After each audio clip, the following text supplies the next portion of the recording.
After Sputnik went up, we launched Vanguard, it didn't work, and in fact, the Jupiter, which had been ready the previous year, was ready to go within 90 days. But the reason for secrecy is, once you've established the doctrine that you can send stuff into space, then it's important that the other side doesn't know exactly what it is, and we certainly don't want them stealing technology. I mean, one of the reasons why the Soviets were able to detonate an A-bomb in 1949, just 4 years after we did it, was because they had spies and the Manhattan Project. So the big reason you want secrecy is you don't want the Soviets stealing our technology for spy sats. In fact, we have no idea whether or not their Cosmos satellites are using American technology or not.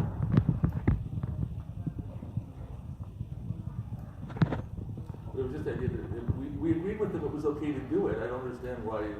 There was this whole thing with the B-47s that are flying in from the corners of their places and all this, and they're shooting them down. And well, there's stuff we aren't allowed to do. For instance, sending U-2s over the Soviet Union. That did not go over well. Yeah. You had a question, Stephanie? Actually, yeah. With all our advances in technology in, what is it, 63, when do you think we'll actually get flying cars? As soon as we have flying air traffic controllers. The idea's out there, right? So I actually did a talk a few months ago called Predictions of Future Past. And it was all about the things we thought were going to happen in the 50s, the staples of science fiction in the 50s and 60s, and what actually came to pass and what didn't, and why they did or didn't come to pass. There's some technologies that sound wonderful but don't make any sense. If everybody has a flying car, how do you coordinate them? They will crash into each other. And what is the technology used to have them fly? Anti-gravity is something that doesn't exist right now. There's always someone coming out with personal flying cars, but they're expensive, and they're usually cars that you strap wings onto.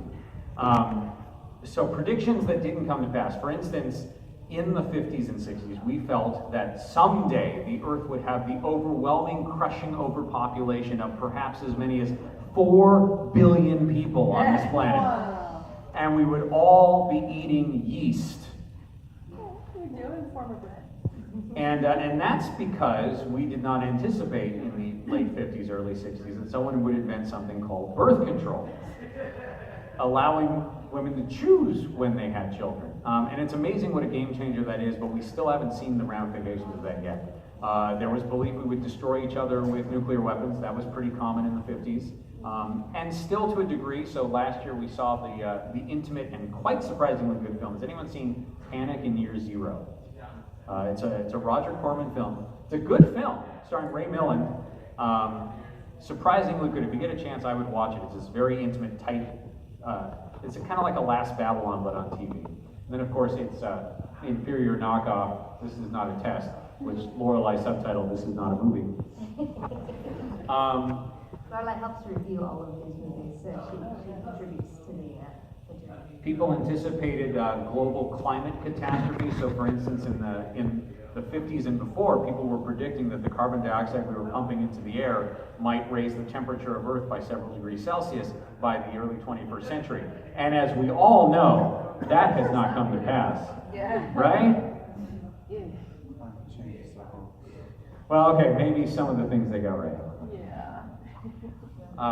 Go ahead. I seem to have a lot of pop culture rather than science questions. That's okay. We cover all of it. I don't know if any of you have been reading Wonder Woman? Molten. No, we're after that. the comic. Are you talking about when she's a spy, or? That hasn't happened yet. That hasn't happened. Canada is running Wonder Woman right now, kind of the heir to Molten.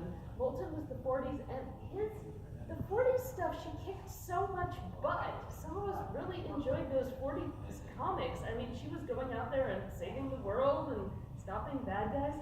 And now she seems to be doing these family adventures where she and a copy of herself as a kid and a copy of herself as a toddler and her single mom are going on swimming adventures on Paradise Island and stuff like that. And Superman's girlfriend, Lois Lane, is a popular comic, and she just chases Superman around and wishes to get married. And again, things have changed so much from 40s comics to now. I'm wondering if you guys see the superheroines ever getting out there and kicking butt again, really. A lot of that's the comics code. Yes. Girls comics used to be a big deal in the early 50s, and they still exist, Millie the model, but they're all becoming sort of the same and less interesting. We're starting to see a few interesting superheroines. It's definitely, we've got Wasp, she's an Avenger. We've got, I can't remember her name, but she's the female member of the Doom Patrol, and not only is she an actress, but she's also a superheroine. We've got Jean Grey of the X-Men, who I don't know if you know this, but Professor X is interested in. That's not at all creepy. All the guys were interested in her and drooling all over her in Yes, episode 1. including Professor X. But Professor X is young, as you know. He's just bald, which that's fine.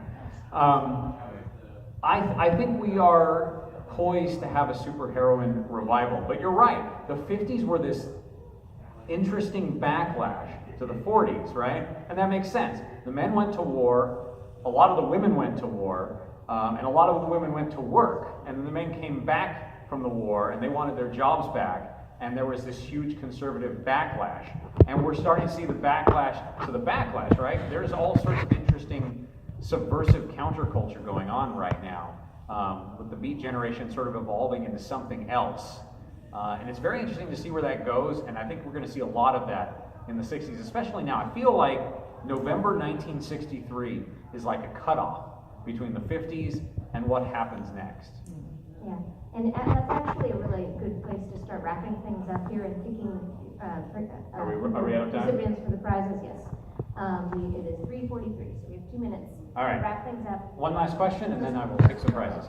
Did you hear a rumor that Kennedy was actually still alive, that he was in a Long Beach hospital, and then a naval Long Beach hospital, that he was brain dead? I did not hear that. I don't know how we would get to Long Beach from Parkland Memorial. I will say this, though. Between CBS and NBC, there were already two completely different theories about who shot him. On CBS, they were talking about a 30-year-old white man who eventually found out was Lee Harvey Oswald and was just killed today by Jack Ruby.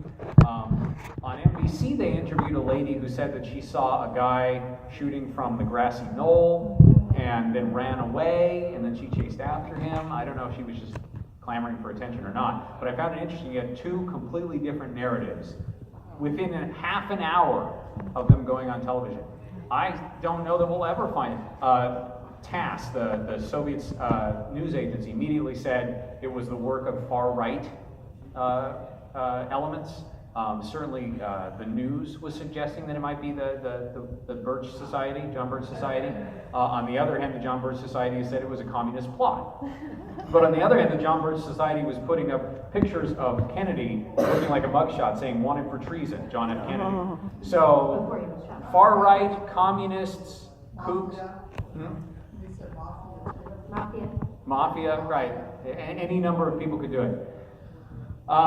Folks, I hope you enjoyed today's event. And we need to pick 5 winners. And these are prizes that came all the way from the East Coast. So definitely JPL, because I bagged on JPL so much that I think you definitely get a prize. You, sir, were one of the earliest questioners. You, sir, for sure. And you were one of the first to ask me questions. You did ask me about the slide rule. Is that 5? And Four. there's the gentleman over here sitting next to Stephanie also asked a question. Okay. So, You 5, come on up. Get your prize. And thank you very much. By the way, we do this at conventions all over the place, and it's always different because time is always moving forward. So if you get a chance, the focus will be completely different next time we do this. We're going to Baycon, we're going to other places. So love to see you guys there. And go to the site, enjoy, comment, be a friend. yeah, Thank you. this is an interesting time because this is